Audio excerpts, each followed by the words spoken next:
The leper scholar versus Jesus in Isaiah 53.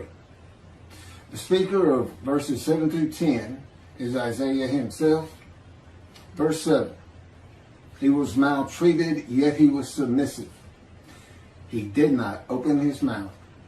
Like a sheep being led to slaughter, like an ewe, dumb before those who shear her, he did not open his mouth.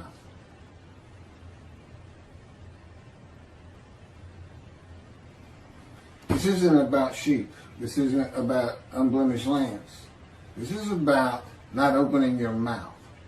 That's just, I don't know, metaphor or symbolic of the sheep being led to slaughter. This verse can be identified in the book of Ezekiel. Again, the key to understanding Isaiah 53. God maltreats him, not man. Maltreatment is a part of being chastised and punished by the words and power of God to be made suitable for his purpose. With God, you are always submissive. It is necessary to break the will of a man that is going to be the servant of God, to temper and calm his soul and emotions. Ezekiel said he went in bitterness and the fury of his spirit in the hand of God. The chastisement, punishment, maltreatment, crushing, and bruising in God's fire of refinement is to remove this bitterness and furious nature of Ezekiel. It is to make a man meek and humble. Moses was called the most humble man on earth at the end of his life. God had him for 40 years. Ezekiel was sent to his house, and God bound him with the cords of his power so that he could not go out among the people. To the people, Ezekiel was silent as a lamb. He was cut off from society, cut off from the land of the living. Not unlike myself. God told me, go to your room. It's where I've lived for just about 13 years now. Well, it has been 13 years. And cut me off from everything. Had me stop practicing law. Had me terminate my law licenses. At my age, and I had been in Hawaii for 2 years before the colon cancer hit me back in 2001. And didn't have a whole lot of friends to stay away from to begin with. And not going to work at my age, those are usually where you have your friends and people you do things with. So that was gone. And my children are all married and they're all living their lives. They really don't know what's going on with me because I hadn't said much. I did right in the beginning, but just big question marks on top of their heads, so to speak. And never really said much about God talking to me. After the initial year, I guess it was, a couple of times. As I said, my daughter's in Galveston, Texas. My son is in New Mexico. And my oldest daughter is in San Antonio. That's the best of my recollection right now. We don't talk very much. They know I'm not happy or don't believe in that. I guess that's what it is, Jesus. And they're here in America. They consider themselves Christians. I wouldn't say they were Bible thumpers by any stretch of the imagination, but just saying such a thing here in America will have you ostracized real quick. And I'm sure it's something that Jews are well familiar with, the Jewish people. And to indicate that I believe Judaism is the religion of the three Abrahamic religions: Judaism, Christianity, Islam. By and large, people don't like to hear it here in America. They just don't. That's just the way things are. And I don't see it changing in the Messianic era. And if you watch this video, you know I'm very adamant about that. The man who is described and becomes God's righteous servant will be cut off from the land of the living and be silent as the lamb to all that know him, while God prepares him to be suitable for his purpose that might prosper. Just as he did with Ezekiel. Ezekiel, of course, was being made suitable to be a prophet to the exiles. And he was actually a part of the last deportation, I understand, or at least he was part of the exile. Now, Jesus talked until his last breath. In one gospel, Jesus is asked, "Are you going to remain silent?" And his response was to talk verse after verse after verse after verse after that. That was his answer to, "Are you going to be silent?" "No, I'm not. I got plenty to say."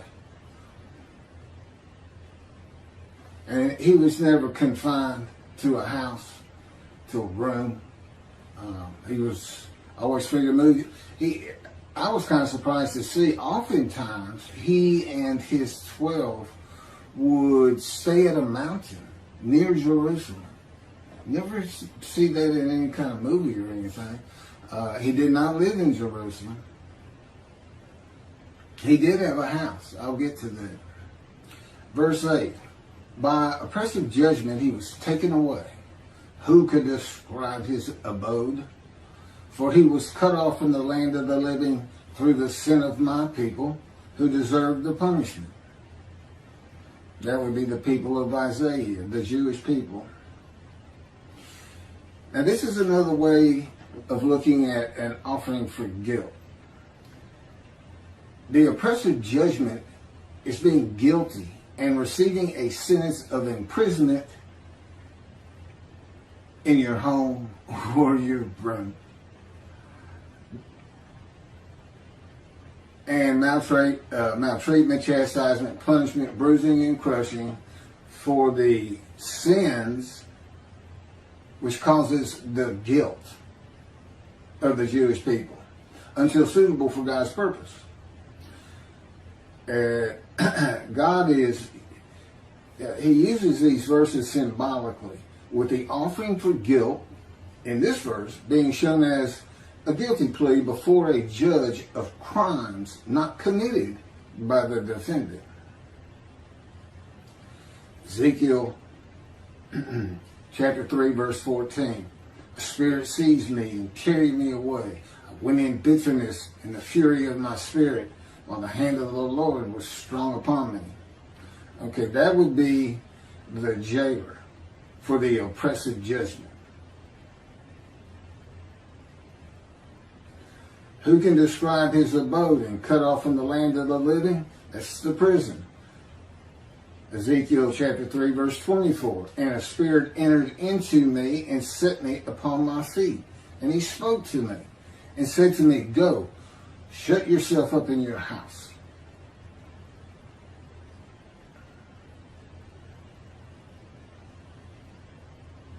This is one of those situations. God is in his spirit. The Spirit enters into Ezekiel, and in another verse he says, "And I could hear God's words." The question becomes, who is it that says, "He spoke to me"? Well, it's a capital H, so that's God. Spirit entered into me and set me upon my feet, and God spoke to me and said to me, "Go, shut yourself up in your house." The chains that you would have in prison and put on by the jailer, I suppose. As for you, O mortal, cords have been placed upon you, and you have been bound with them, and you shall not go out among them. That's the people. And that's Ezekiel chapter 3, verse 25. The judgment against Jesus by Pilate was not guilty. I find nothing wrong with this man. But to wash his hands of the whole religious controversy, Pilate asked the multitude that had gathered. And I don't know how many that is, and I don't know if the multitude was just Jews or if it included Arabs and Gentiles, and well, Arabs are Gentiles, but it doesn't tell us. A multitude had gathered, that's all we had. He asked them what they would have him do with Jesus. Release him? No, crucify him. And the multitude said, crucify him. That was not an oppressive judgment. It was not a judgment of being taken away or cut off. No, it was a sentence of death. It is oppressive, I grant you. But it's a death sentence. This is a sentence that is onerous, difficult to bear. And you don't receive long life. This man, here he has an oppressive judgment against him. And you have all these words like wounded, bruised, crushed, chastised, punished. But he's given long life. So it's not a death sentence.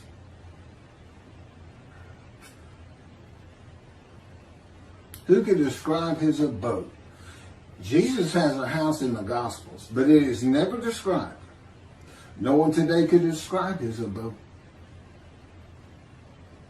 And Isaiah chapter 11 says that his abode shall be honored, the Moshiach, who is described in Isaiah 53. This is the book of Mark, the Gospel of Mark, chapter 2, verse 15, Holy Bible, King James Version, from the internet. And it came to pass that as Jesus sat at meat in his house, many publicans and sinners sat also, together with Jesus and his disciples. For there were many, and they followed him. Doesn't sound like shunned and despised to me. And of course, today nobody can describe that abode. All of Israel will be able to describe the abode of God's righteous servant. That would be me in this day of social media and phones with cameras. And it will be in Israel. It will be in Jerusalem. Now, what does it mean? It is to be honored. I don't know if that means a fancy home or just the fact that God's righteous servant lives there. For these past 13 years, I've basically been in a room in a condo with my parents. I pretty much stay in here all the time. I go down to the kitchen once a day, once or twice a day. But before that, when I was in Hawaii, we lived in I call it the little green shack. There wasn't anything to it at all. But the kids they were all over. I took my oldest daughter and my son. Initially, my young daughter at the time came out with us too for about a month. This is post-divorce. And my wife had custody of all of them, but she didn't want the first two. She was getting remarried, and they were a handful, not unlike their father. I've heard that more than once. But they were having a great time. It was good for them. They needed to get away from Houston for a while, and that's why I went. And but that's, after 2 years the cancer hit me. I did pass the Hawaii bar. I got the results in the hospital. But and it was difficult to take. I was in enormous pain, but it had to be done. I had a family to take care of.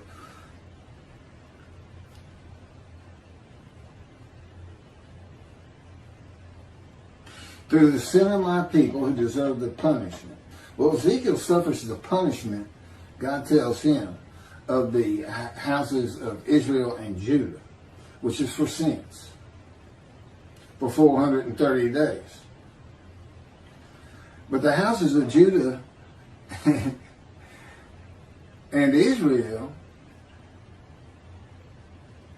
were defeated by the Babylonians and deported. They suffered their punishment in exile. God told them, if y'all don't stop, I'm going to raise up armies against you. You're going to, yeah. And so they suffered their punishment. There's no vicarious suffering in this chapter of Ezekiel, and God makes that clear. Basically, he's saying, you're going to suffer the equivalent of what they should suffer. The exile, 430 days pinned to the ground with your hands tied behind your back in the power of God. I don't know if that's really close, but God thought it was about right. Sounds pretty brutal to me. I myself, because I did something that in retrospect was about, it shows who I was when God first got to me. As he would say, when people ask you why it took 13 years to get you where I wanted you, or 13 plus years, tell them that story. He won't let me tell many, but he'll let me tell you this one. He's always saying to me, Keith, I am God. Particularly early on. And sometimes a lot sterner than that. Well, anyway, he had driven me to almost madness. That's how I say it. And anger. And then I hear, Keith, I am God. And I responded, God, I am Keith. I never did that again. He slammed me to the ground in his power with such force, it just about knocked me unconscious. Kept me there pinned for 5 days. Now, he did take me on visions. As a matter of fact, had been going through the Holocaust, many visions of the Holocaust. And the thing about my visions, a great many of them, I'm literally in the vision. I'm part of it. And it's amazing what he can do in a vision with your emotions, your feelings, and your thoughts. But it was a rough 5 days. And but it went a long way in getting me to realize, you don't talk like that. He seems like a person. He seems like, your next door neighbor who's invisible that has come over and taken over your house. They're like guests that show up at your door, and they come in and they tie you up in a chair in the back room. We're going to take over now. We got everything. Don't worry about a thing. Everything's going to be great. or the unwanted relatives that show up and you can't get rid of them. And they're driving you crazy sometimes. But that's just the brutality of going through the fire of refinement. But at the end,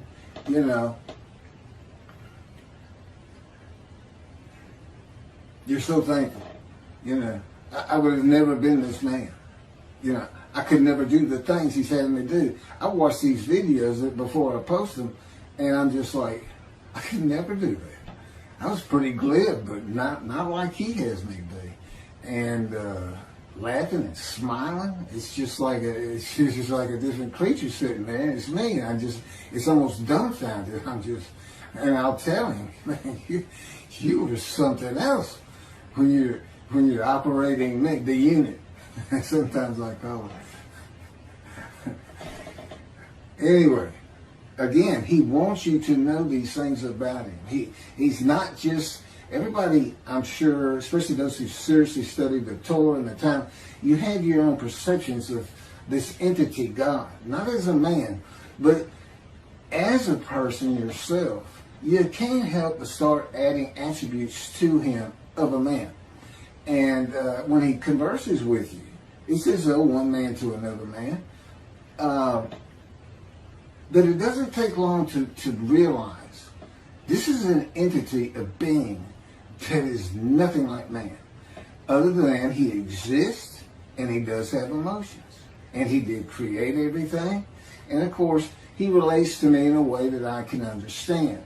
Is that how he is of his own when it's just him and his companion, the spirit? Probably not. It's different. So anyway, no vicarious suffering. God says every man is responsible for his own sins. And he tells his people, do not sacrifice your children. Because there was a false god that I don't, the fire god, I can't remember the name right now, but people would fire these idols up and toss their babies in as a sacrifice, and the Jewish people were doing it, and he told them, don't sacrifice your children. And what does Christianity say? God sacrificed his child so we are forgiven of disobeying him. Again, when you make a human sacrifice, it's the man's. Camera just faded in and out. I may have to cut this short. As the Mayans did, they were looking for favor. They made the sacrifice so their gods would do something for them. What was God making the sacrifice of his child for the Gentiles to do for him? What was he trying to get them to do he couldn't get them to do? What's he looking for? So I don't, and they say the Hebrew Bible, the Bible he gave his children, is prophetic of this human sacrifice. And again, Jesus says, God no longer wants bulls and goats for sin. As I told you, he did away with the system through his prophets. Isaiah chapter 1, Amos, in the Psalms. He said, no more. No more. Don't offer them to me. Stop sinning, I'm going to punish you. And that's what he did. But he didn't ever leave them. He married them. He espoused them. And he tells them, there's one psalm he basically says, I don't care if every single one of you turn your back to me.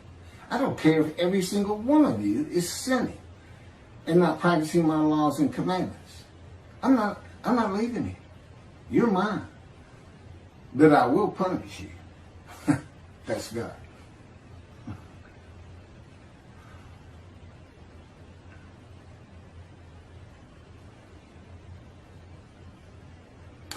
Verse 9.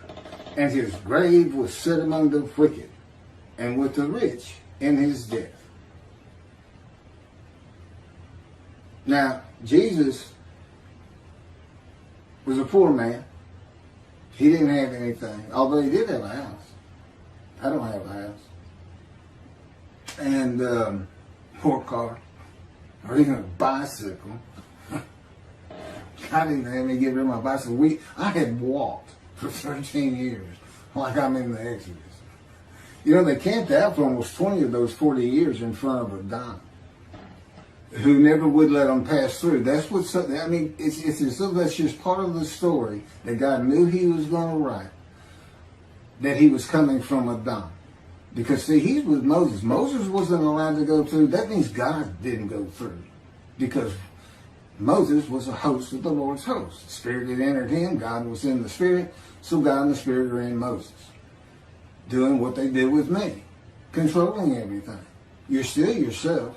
It's not like some possession where, if you watch Supernatural, for instance, these demons will possess somebody and they push that person to the back, almost like they're not part of it anymore. That's not what this is. I'm a host, and they are guests, so to speak, and they're very kind of good guests. They take care of you. They make sure you feel like yourself. They do good things for you. Even though I have to go through this fire of refinement, which I'm told ends when I get to Neblat, then Garian Airport in Jerusalem. I can't wait to get there. But and doing work like this, see, there's been long periods where I just, when writing was done, and it was just, it's just brutal when I don't have work to do for him. He said, I can always make you a little bit better. So, and again, you can read about some of this a little bit more graphic in the life of the righteous servant of God in Isaiah 53, which is my life. God had me type. He dictated it. He's my ghostwriter, which is, really, that's something else. It's just a life of getting hurt. banged up and suffering. I mean, that's what it's focused on, you know. So there's some interesting things in there. A lot of information, but really to get outside of Isaiah 53 and see other matters of the Bible that aren't ever discussed, or whether the knowledge is weak, like it is with Isaiah 53 today, in this teaching of Israel being the righteous servant. There's a lot of other material, and there's a lot more on Jesus and his story and the Essenes and this and that. Probably about 7 chapters, and the rest of it is all Judaism, the Jewish people.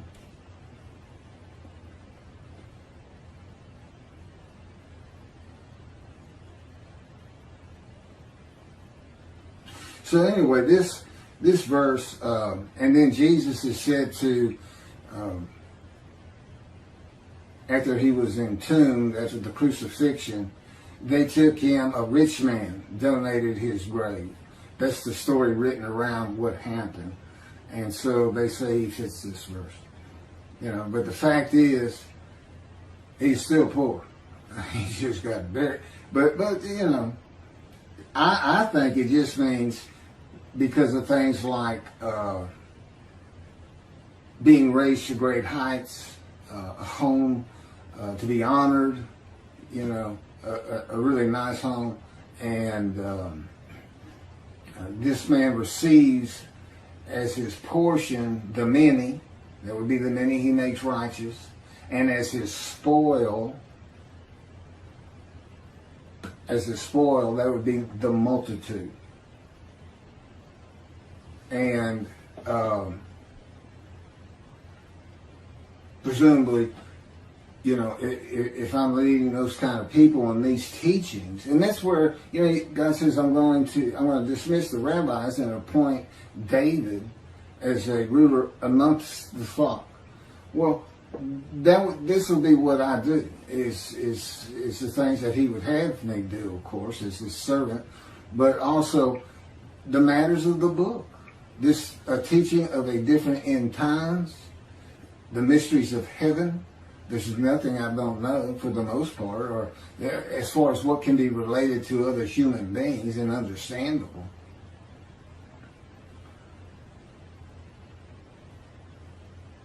So, and we know he's a man of suffering and had to rise to great heights. So, and then he's taken from the world. You know, he took me to poverty. So, to me, I read that, and you know, I was a poor person, but I'm going to end up rich. Verse 10.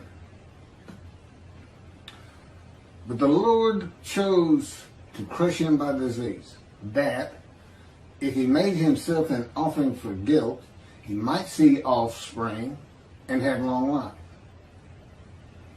And that through him the Lord's purpose might prosper. But the Lord chose to crush him with disease. And I think I've covered that sufficiently. I'm familiar with disease. My life was crushed by disease, by cancer. I was supposed to die 20 years ago. God says, I took it from you. I gave it to you, and I took it. I gave you cancer, but you survived because of me. I orchestrated you getting shot through the abdomen. You're the man of suffering. A lifetime of it. And I made sure you didn't die. Now, I don't know exactly how he did that, but, you know, possibly he was in the operating room and helped the surgeon's hand. I don't know. But it's very difficult to be shot in the abdomen when you're 18 years old. It's very traumatic, to say the least. There's little question. I had nightmares just about all my life from seeing things that you just shouldn't see in a household where there's been a number of suicides in the family, and as a young child, and then the trauma of being shot. And that's what I believe was always causing this headache I had. It was from biting down, it was inability to sleep good, nightmares, which is a byproduct of post-traumatic shock disorder. And that's what I thought my problem was. And I was destroying my jaw joint by all the biting down. And as I also just mentioned in the last video, God controls my dreams. So that stopped. But he also was causing that pain. He was causing me to do that because, again, I'm the man of suffering. He came to me in the womb to make sure I fit these verses. And that's the only proof I can offer you that I actually offered myself for guilt to him. Guilt that was just a test, which I'm about to get to one more time. I'll run through it because that's novel, that's new, but it all fits.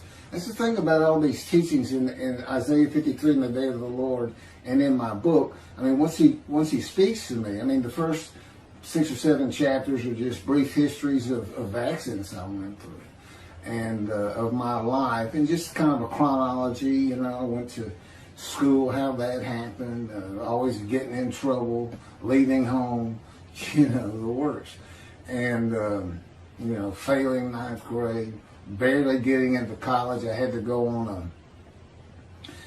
into summer school. The only reason I even went to college is because I got shot. It changed, and God says, well, I knew how it was going to change you, and it did. I finally realized, you can't just fool around in this life. I need to do something with myself. And because I wasn't going to get out of high school. I had just failed too many classes. Mostly because I just didn't like it. Well, I wanted to be elsewhere. So I was always skipping school and this and that. And like I said, getting in fights and getting suspended and thrown out. And I got thrown out of one school. Again, another alteration with the principal. I mentioned when in the 2nd grade I had an altercation. And then I had another one in high school, and they told me to cut my hair. and I did. I always wore my hair in a ponytail. It was nice and neat. It was long wavy hair. And I reported to the principal to show him. And he got up out of his desk, walked behind me, I'm sitting in a chair, and grabbed me by the back of the head and yanked my head back and said, "It's still over your collar." I think I did a backflip out of that chair. I'm not sure what happened, but I do know it took several people to pull me off of him.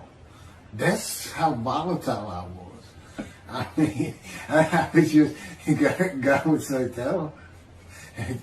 God said, "That's what I had to deal with. That's why it's taking so long." The fury of my spirit. So, I tell you, David, what can I say? I got some DNA in me that is a little bit different from maybe others. I'm not sure. Again, so far removed. That's why I'm the twig. So far removed as a descendant of David. But anyway, so and the Lord chose to crush him by disease. Again, he wants that man blemished. He knows the Gentiles are going to come up with the unblemished Lamb of God. He used Leviticus. You sacrifice a lamb, your sins are forgiven. And so they used a human being. And he made sure you can't do that. Except they did it anyway. It's like, I don't understand it. How can you read crucifixion and the man lives? Makes me righteous by his knowledge. Now I know it says might. He might have long life, might see his children. But that's just part of the test of devotion. That's what it's about. And it's a test because there's nothing to offer yourself for. That's why the angel comes before them. The angel's here before he ever starts teaching me the scripture.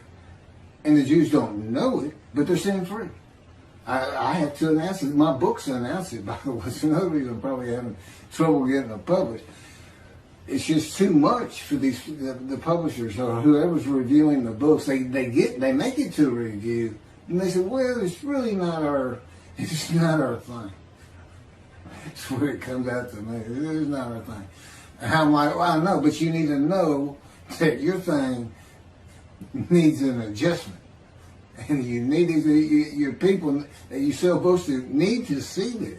But to know that, I don't worry about it though. Because again, it's just God's day. It's his problem. I mean, I already know. He knows it's going to get done. So I don't have to worry about it. It's his day. It's his people. It's his temple. He's the one who wants to be back in Jerusalem. His people are back. Great. Great. I want to be part of it. But I'm not going to worry about it because I know you're going to do it. You got it. You can say, might prosper all you want. I'm going to go with, it's going to happen. Somehow, some way. And I also know that my long life is going to be real long because I can tell it's going to take a long time to get all this done. So that's a good thing too. Oh no. And he's promised me, and he knows this is what I want more than anything in the world. An Indian Scout 60 bobber blackened motorcycle. I had a Harley once, and it was my first motorcycle, and I just love riding it. I just love riding it. And he's dangling that in front of me, and of course I've been in poverty for 13 years now, and I don't think about the abode, having money to buy a soda or anything. It's just, I can really get a motorcycle. You gonna let me ride a motorcycle as the Moshiach? Isn't that kind of I don't know. But anyway, I will have one in Jerusalem. And I'll get there somehow. So anyway, here's what an offering for guilt is. Tobias Singer, in his Midrash on 53, says that phrase, he offers himself for guilt, means literally guilt offering. Let's go to Leviticus. And he finds that the 6 million that God, he comes up with, God sacrificed the 6 million Jews murdered in the Holocaust. Now, none of it works. I'm not even going to try to get into it. He's a brilliant man. He's got knowledge from sea to sea. You know, he's like an encyclopedia on the Bible. But boy, the reasoning capabilities on that particular verse right here, verse 10, just left him, in my opinion. Because Israel's the man, they have to gather as one. See, it all started with the first covenant. All the Israelites gathered into a man, as the man Israel.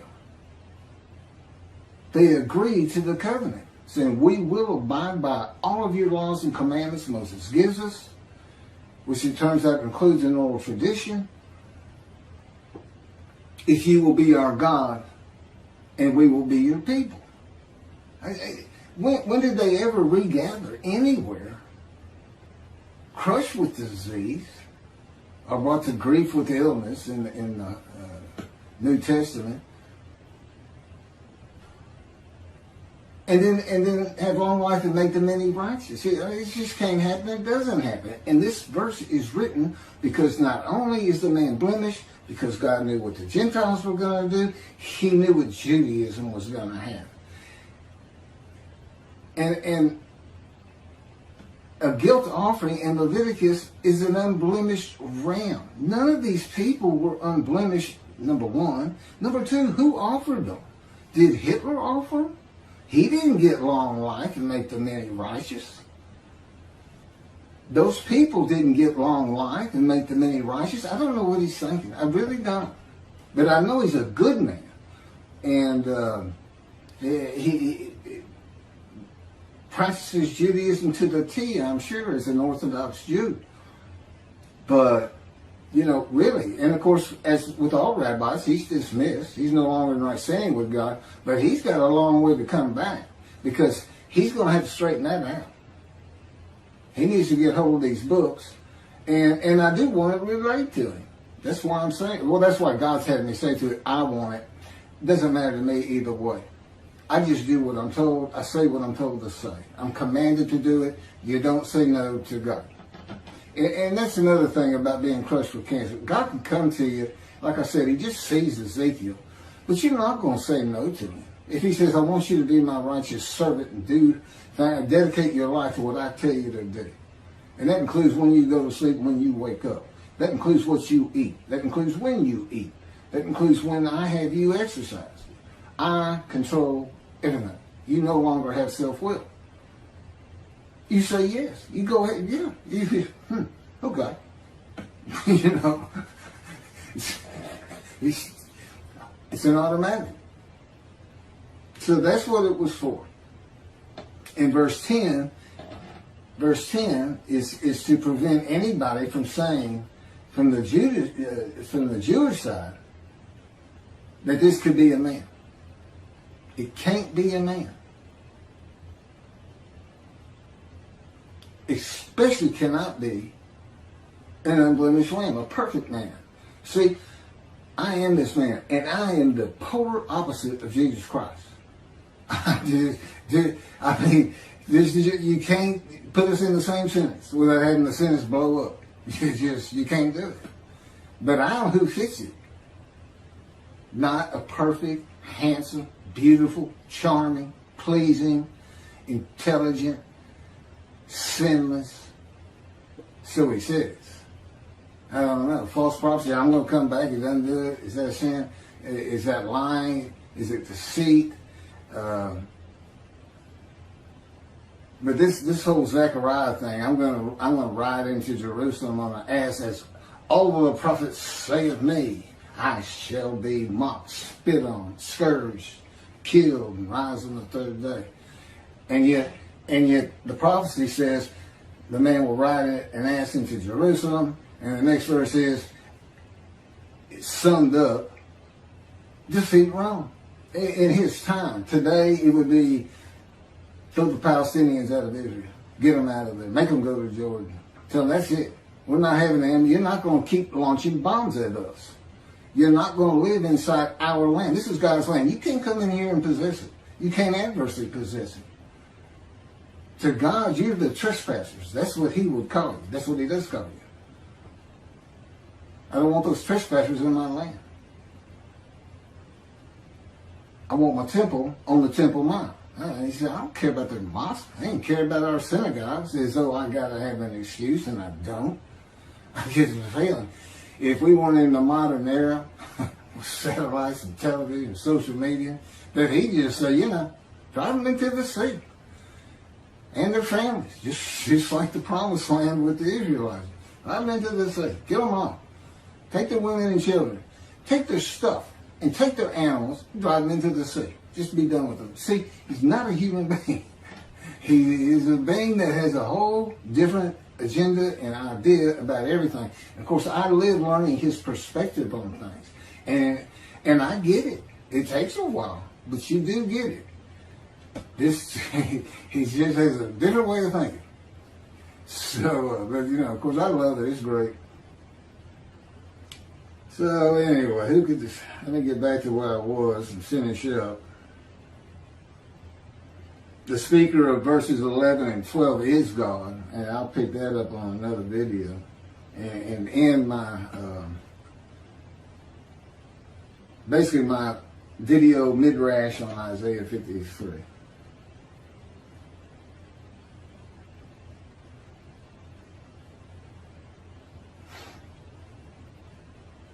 I think I've covered just about everything.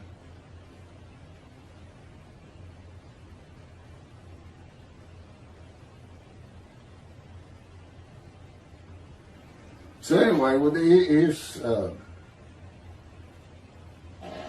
passing the test of devotion. Is when I really started learning about a host and a man divine beings. I didn't understand he hadn't even taught it to me. I don't think I really got it until we were actually writing the book, putting chapters together and adding new material. But, it's one God of Israel, one angel of his presence, and one man, Moshiach, the anointed one. In this case, me. At one time, it was, any of the prophets that wrote for him. Moses. And there's some stories. God left little hints in the Torah that the scholars of the Torah and the Talmud will be surprised, and not a lot, just a little bit, to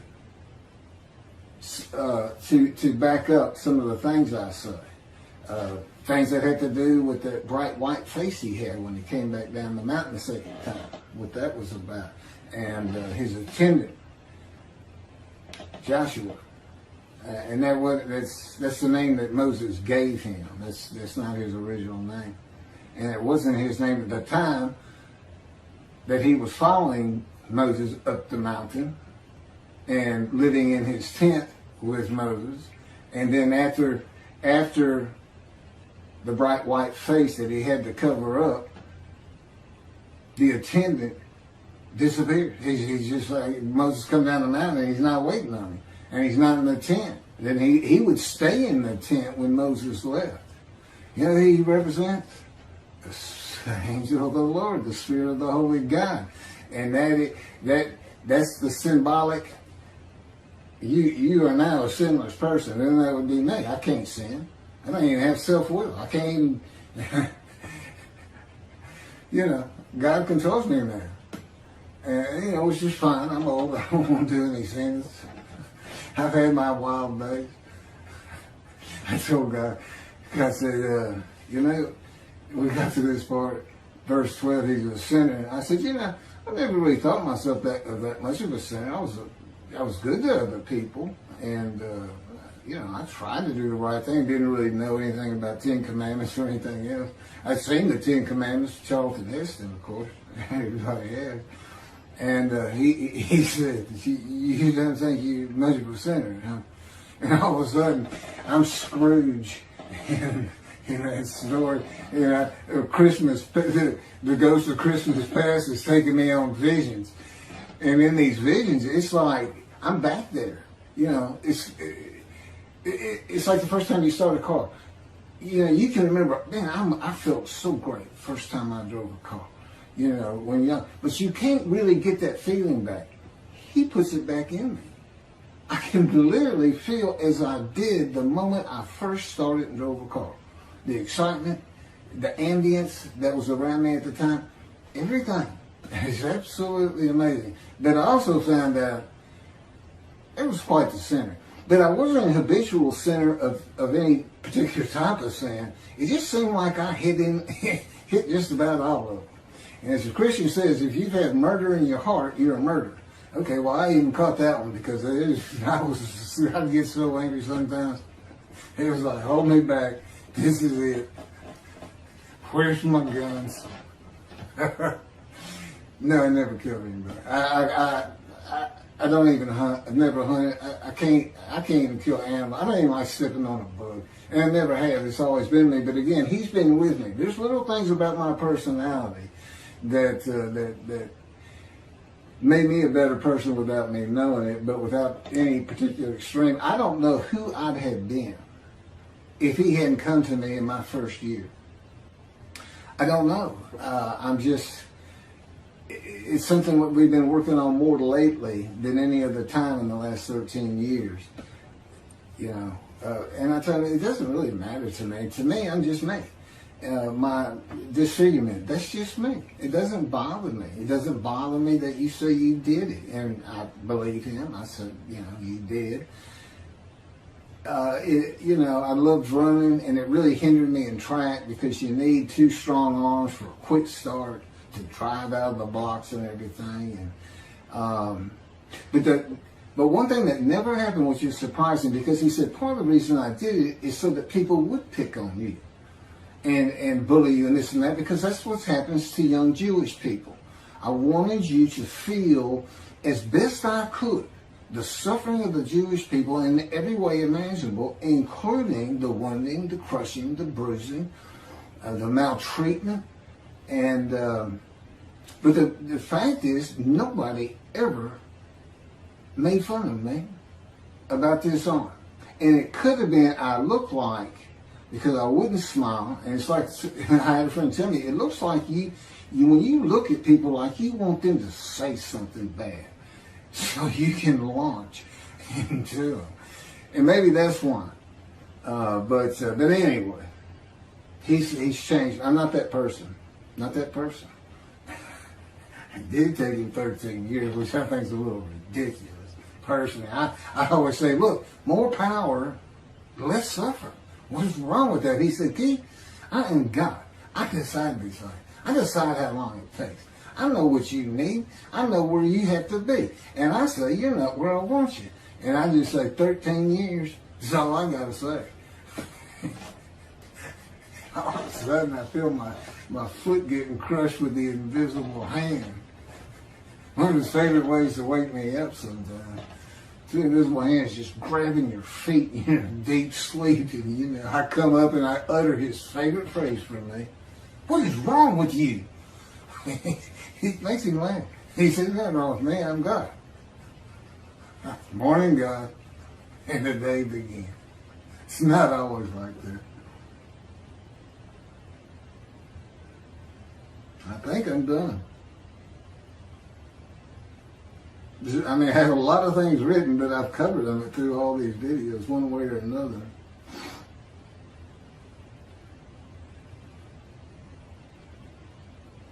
Okay, this is the last of the verses by Isaiah. The third and last speaker is the Lord in verses 11 and 12, and I'll pick those up in the last video on this midrash of Isaiah 53 on camera. I hope you take these serious. It's a serious business. We're talking about destruction to the land of Israel. That's what I think of. And of course, he puts these thoughts in me and to make me feel like it's actually my responsibility. If no, I know better. It's not my responsibility because I don't control anything. But I still feel it. Just like I still feel like me when I know he's having me say words that I wouldn't be saying. It's very complicated. And it does take a long time.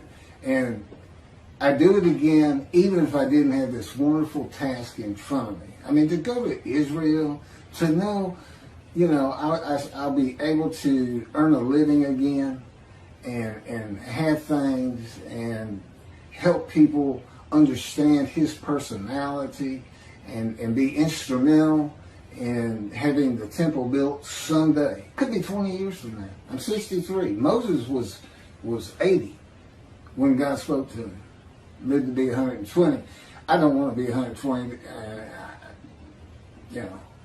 Is that story? Or was he really 60 and lived to be 100? You never know with God. He throws a lot of stuff into his stories, but the fact is, though, everything happened on the ground. It's kind of like you see a movie and it says, based on true story. Because God said, it's like the dialogue. He said, if you heard the way they talk to each other sometimes, he said, in the Bible it might say, and Jacob said, yeah, or Saul said, okay. Yeah, well, or Saul said, no. And it may have been a gesture. God said, okay, and Saul said, no. Because if you read the dialogues, they're all the same throughout the book. Yeah, and it's like third grade reader. It's very proper, very clean, very. And God said, these books have to sell. They have to get around.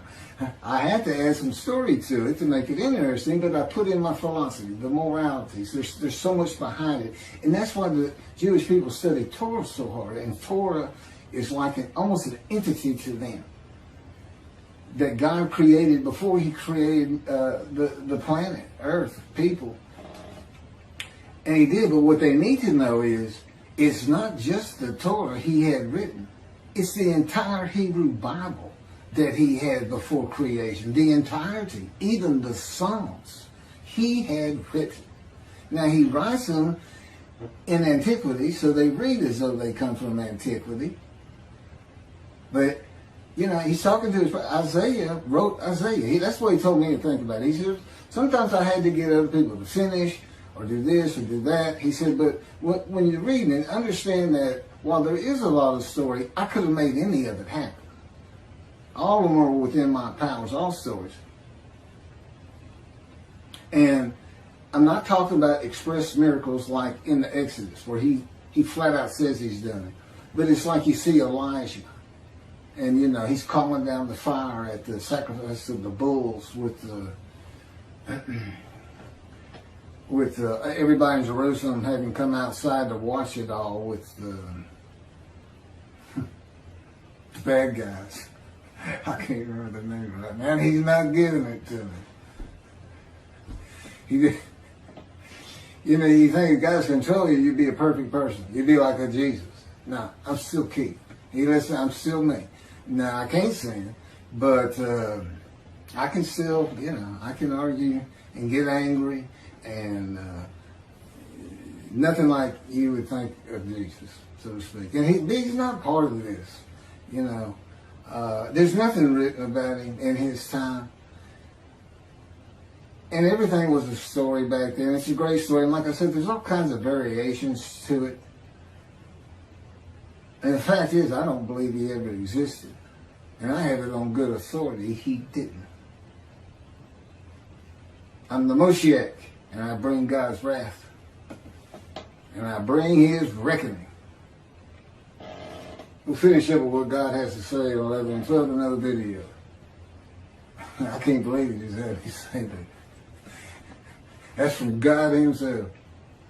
The Lord said, and what I just said, yeah, that's how it works. You just do it. Thank you.